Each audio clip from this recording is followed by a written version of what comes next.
Hello again. As the awesome person I am, I have finished Swap Dusekkar.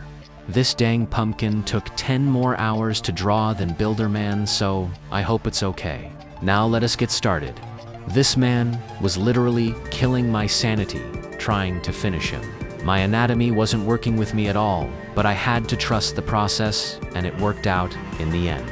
Anyways, for his design, I really liked the pumpkin scars on a lot. I was going to give him a floating head, but decided to make a root-like neck instead. I also like when people add his milestone horns and hints to the outfits, so I decided to do that as well. I also really love when his head is just a smoking orb, so I added smoke and tried giving some ghostly features. I cut his head in half because of super cool lore reasons we will get into.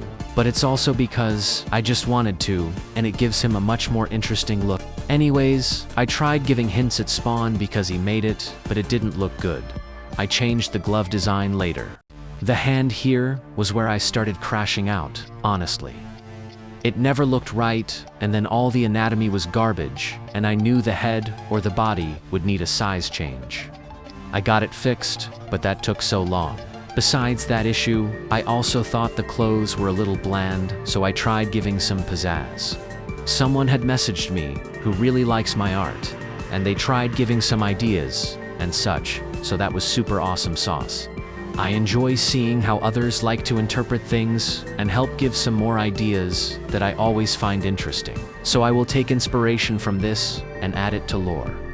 Speaking of which, it seems it's time for that now, so let us give a similar talk as before.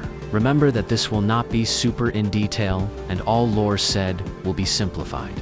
We will use the Taff message. So, basically him and Taff got into a fight because of the trip mines blowing up too many homes, causing too many complaints. Taff had died by Dusekkar, and Dusekkar got his scars by a trip mine blowing up in his face. So Dusekkar then later died by injuries after apologizing and stuff. He then turned into a ghost-like being when forsaken, being the strongest killer because, canonically, he is extremely strong compared to any other survivor. Anyways, let us talk about colors. I kept his normal color palette, but added colors from his milestone skin in the design as well because I thought it would work well. Also, I forgot he had a yellow glow, so I had to fix that. Maybe you can't tell, but I happen to have made a lot of mistakes. I try my best to fix them later, but whatever, I guess. I was trying to decide if I wanted his ghost tail thing to be similar to a snake tail, or if I wanted to just make it a normal one. I decided to make it similar to a snake, but he still floats, and the tip of the tail is pointed up. So I have nothing else to really say, so I guess y'all can watch till we reach the ability list. One moment. Finally, let me just say this. I was originally going to give him the ability to teleport to spawn points, similar to how 007N7 does. So, reason is because he made the spawn.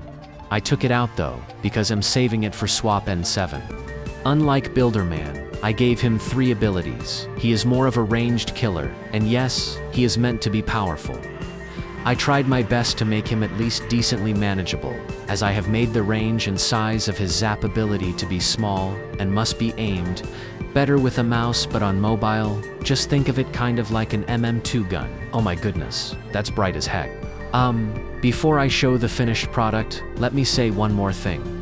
The last ability is inspired by Nosferatu. He's so overpowered I thought it would go well with a strong character, but I did try my best to tone down how unbalanced the ability was and tried to make it mobile friendly.